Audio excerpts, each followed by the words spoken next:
Welcome to Touro Synagogue, the oldest synagogue building in the United States. Hi, I am Rabbi Mark Mandel, and I have the honor of being the rabbi of this synagogue since 2012. And I hope to be able to show you all about the special privileges that I have to be the rabbi here and to demonstrate to you the beauty and the magnificence of this very, very beautiful and interesting structure.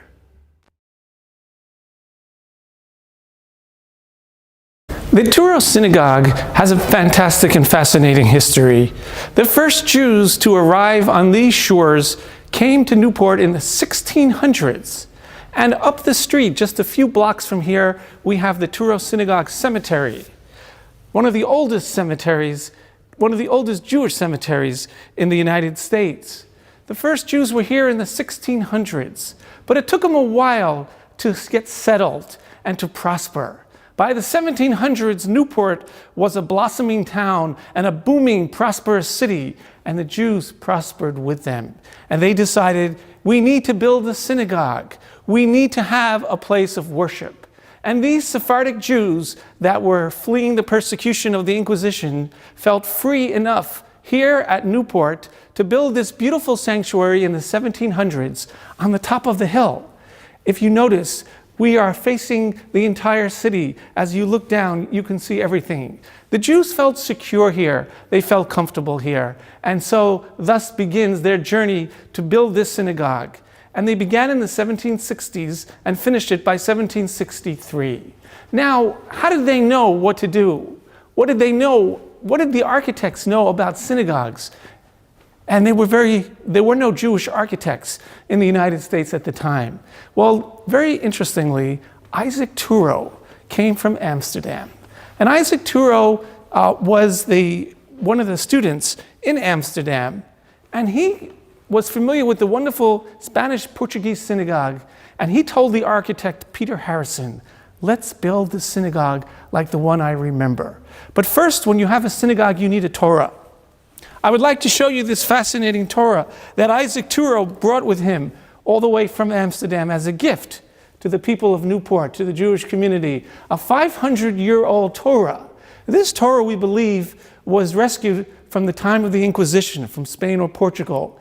And Isaac Touro brought it with him as a gift to the people here as they began their synagogue in Newport. And thus we have here one of the oldest Torahs, a 500-year-old beautiful Torah. The design of the building is very similar to what we had in Amsterdam. For example, the Sephardic custom is to have the bima in the middle. And I'll show you that bima over here. The bima is in the middle, so everyone surrounds the bima.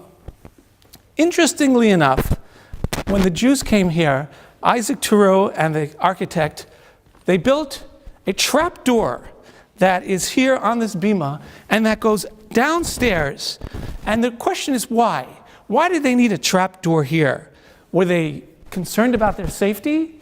Well, if they were so concerned about their safety, why did they build the synagogue on the top of the hill where everyone could see it? And why are there so many large windows all around so that everything is wide open?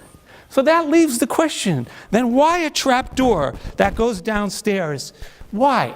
It's possible that Isaac Touro told the architect Peter Harrison, who was quite an excellent architect, he might have told Peter Harrison, let's build the synagogue in Newport just the way I remember it in the Amsterdam city. And that included the trap door.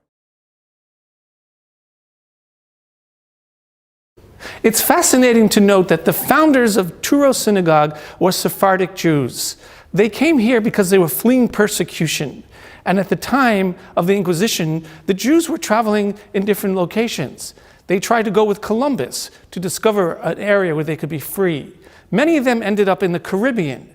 And at some point, they heard about the religious tolerance of Rhode Island. Rhode Island was the most tolerant colony at the time, thanks to Roger Williams, Anne Hutchinson, and the founders of John Clark. These individuals maintained and believed that everyone should be able to tolerate and have practice of free religion. And so the Jews came here from the Caribbean islands, the Sephardic Jews, and designed the synagogue based on the Sephardic customs. So everyone sat around the bima. There were no chairs in here at the time. The chairs came a little later, but the people sat on the edge. There's a bench that goes around the synagogue. The people sat on the benches and they faced the bima at all times. And of course, we have the women's balcony. The Sephardic Jews kept the customs that they had in Amsterdam and in places where they had the women's balcony and the men and the women sat separately. The architect of the synagogue was Peter Harrison. And Peter Harrison had a challenge. He wanted to build a synagogue that would be loyal to the customs and traditions of the Jewish people, but he also wanted it to be a New England style building. So what you have is a blend of old traditions, Sephardic traditions, with a New England flavor. For example, as you look around, you see that every angle of the building is very evenly shaped, like a rectangle or square. Everything is perfectly even. This is the New England style, that everything has to match, everything has to flow. And if you look around, you see these beautiful pillars that go around the synagogue. These are 12 original tree trunks that were brought in here to serve as the pillars of the synagogue. The number 12, of course, is very important in the Jewish faith, standing for the 12 tribes. So the Jews here, when they arrived here, felt united and connected with the Jewish people throughout the world and from all of history. One of the very interesting facets of the Touro synagogue is you notice it's not facing the street as the other buildings are. Why is that? Because Peter Harrison had a challenge. He wanted to build a New England building, but he also had to follow the traditions of Jewish custom, which is to face east towards Jerusalem.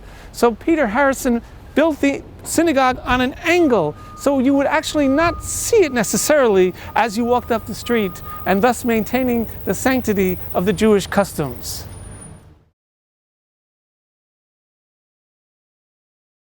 As you notice, you could see that Peter Harrison, the architect of this synagogue, was built on a hill overlooking the entire city.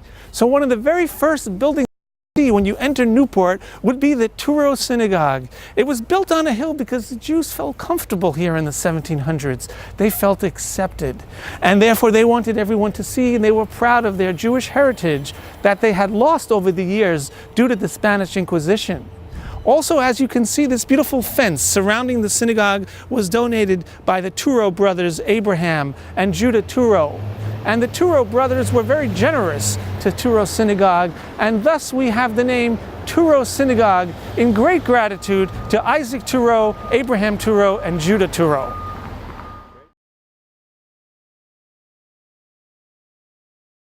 This synagogue, as many Sephardic synagogues have a special seat where the leaders of the community sat.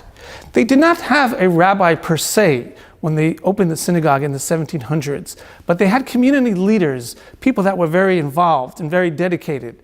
The community leaders sat here, and thus this was their special designation and thankfulness and gratitude that we had to those people who led the synagogue.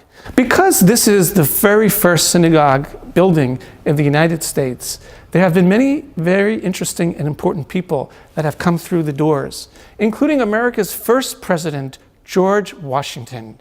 George Washington visited Newport several times, and he was in this synagogue, and we believe that he sat here because this was the special place where leaders sat.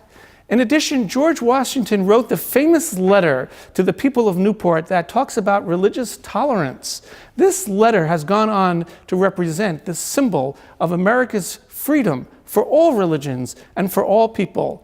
And in that letter, George Washington wrote that in the United States gives to bigotry no sanction, and that we are a tolerant people. And thus, George Washington was here, as well as President Eisenhower and President Kennedy sat here in this very special location.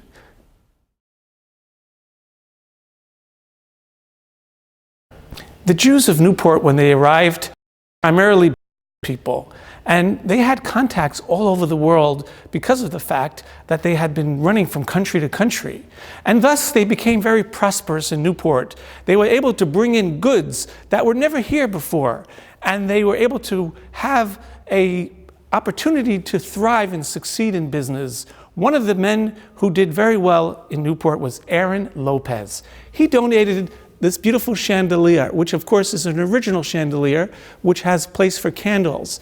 Aaron Lopez was known as the Prince Merchant of Newport. And there have been many books written about Lopez. Apparently, he was one of the wealthiest people in all of Newport at the time.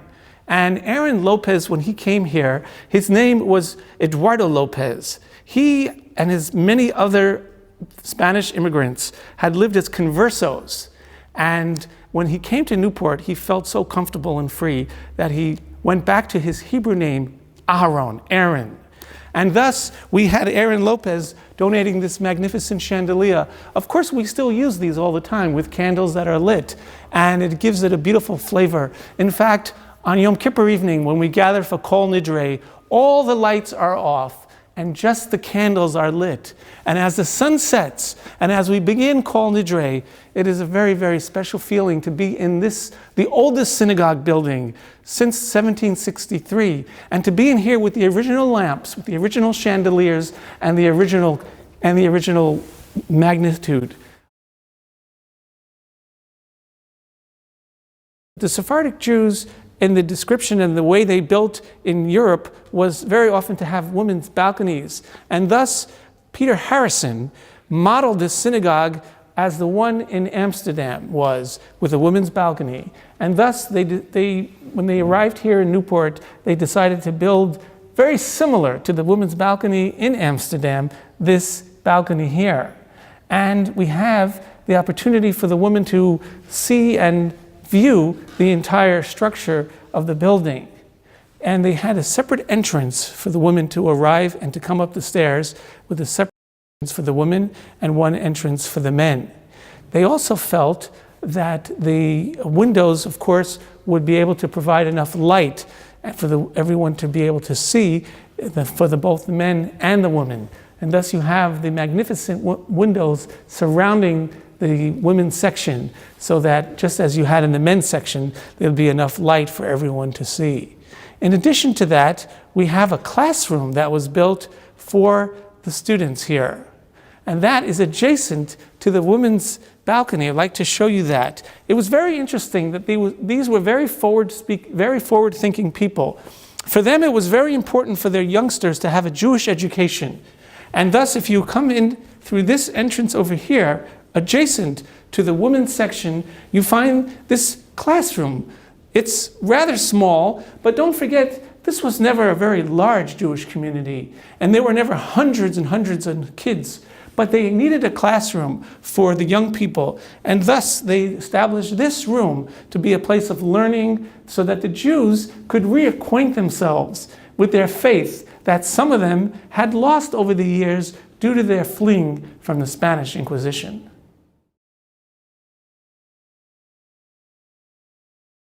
As we stand here in the women's balcony, we're able to see up close the beautiful painting of the Ten Commandments. And how that arrived here in Newport is quite interesting. In the 1700s, when the synagogue was built, that Ten Commandments was not there. Later on, in the 1800s, the synagogue was used at times for public meetings, and it was also used as a general courthouse for the city of Newport. And thus it was very interesting at that time when the leaders of the city of Newport requested that the Ten Commandments be brought into this building, since it was being used as a courthouse. And at that time, it was common to have the Ten Commandments in the courts. And thus we have this 1800 painting that was done in order to demonstrate the beauty of the Jewish tradition and the faith of the Judeo-Christian belief in freedom and justice. The Jews of Newport were connected to the Sephardic Jews all around the world, and thus when they opened up the synagogue in the 1700s, they were in touch with their friends and co-religionists around the world and asked them if they could help. And the Bevis Mark Synagogue, the well-known synagogue in England, said, yes, we're going to do you a tremendous favor. We're not just going to send you a grant of money, but we're going to send you these beautiful charity boxes so that this will be the gift that keeps on giving. And for many, many, many years, people will be able to give charity to your synagogue through these boxes. And indeed, today, whenever people come through these doors, and there are many, many visitors who come here yearly, they always decide to give charity to the Newport Synagogue, tzedakah. And thus, these charity boxes have been a great gift, the gift that keeps on giving.